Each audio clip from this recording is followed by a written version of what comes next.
Agora, pois, nenhuma condenação há para os que estão em Cristo Jesus. Porque a lei do pecado e da morte foi destruída pela lei do Espírito de vida que está em Cristo Jesus. Aos Romanos 5, versos 1 e 2. Ministério Pão Vivo, direto ao assunto.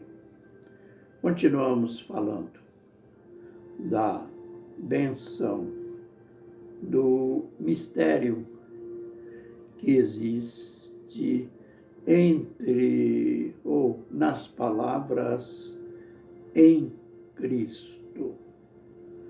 Nós costumamos, às vezes, estudar as Escrituras e apenas procurar aqueles pontos básicos, aqueles pontos doutrinários da nossa denominação. Este é um mal muito grande.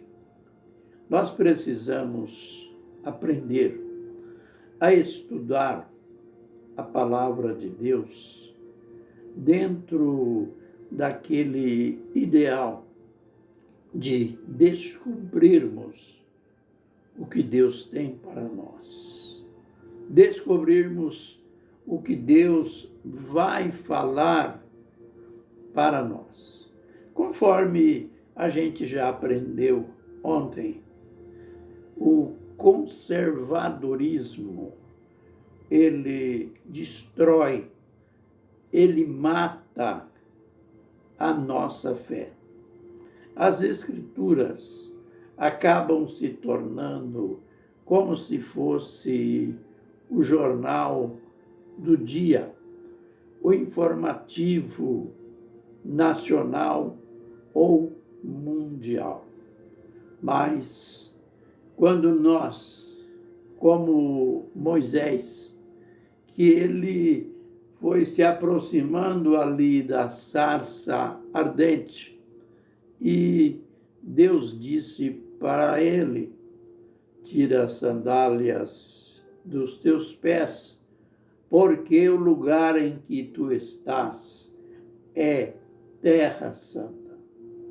Vamos aprender então a estudar a palavra do Senhor, tirando as sandálias do conservadorismo, as sandálias da paixão, do fanatismo denominacional.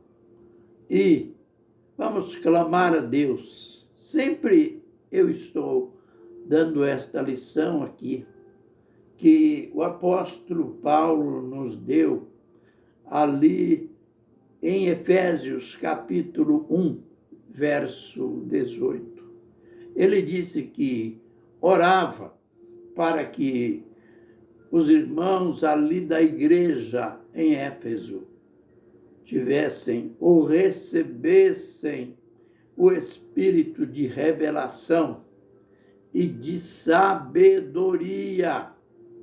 Você não precisa nem eu perguntar se você conhece, porque a maioria absoluta dos cristãos, eles sabem, se eles têm 20 ou 30 anos de fé, de vida religiosa, ele só sabe aquilo que ele sabia lá no princípio. Não cresceu, não aumentou mais nada. Permanece naquele conservadorismo cego. Nós temos que admitir que a maioria das pessoas, elas, ao descobrir algo novo nas Escrituras, elas têm medo de tomar uma decisão, elas têm medo de abraçar aquela verdade. Sabe por quê? Existe aquele nome, aquele pejorativo, eu diria assim, que as pessoas logo chamam quem abraça na vida cristã algo novo. Aí ele é chamado de sectário. Fulano agora pertence a uma seita. Ele saiu da igreja. Ele pertence a uma seita. As pessoas nem sabem o significado da palavra seita. Vamos ao caso. Existe a linha ortodoxa, mas o que é? O que quer dizer ortodoxa? Vem aquela linha que todos, quase que universalmente, creem daquele jeito. Então, se formou ou se forma como que um clubezinho fechado. Foi isto que aconteceu na vida da igreja. No princípio, não havia divisões. No princípio, aquilo que estamos pregando, ensinando, era algo conhecido. Todos criam e eram batizados em nome de Jesus. O batismo em nome da Trindade só passou a ser sistematizado, usado na igreja a partir do século IV. E não quer dizer que todos os cristãos aceitaram com facilidade aquele ensino. E então, aqueles que não aceitaram aquele ensino, que para os ortodoxos era um ensino novo, mas para Deus, para as Escrituras, era o ensino apostólico. Então, sabe o que aconteceu?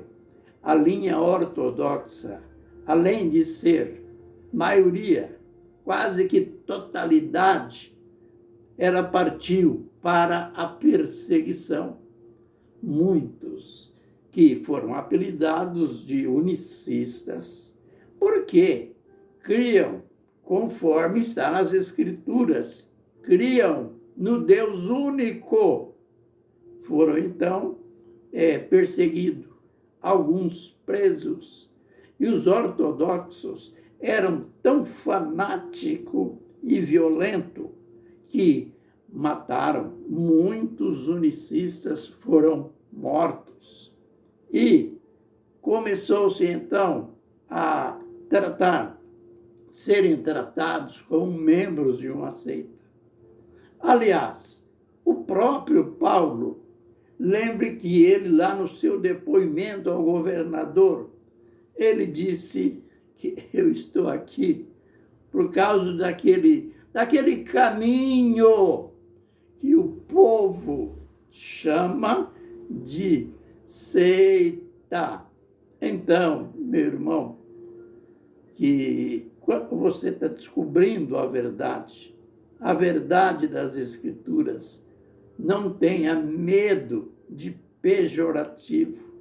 Olha, eu já fui e sou alvo de tantas perseguições, de tantas oposições, de tantos preconceitos, de tantos comentários baixos.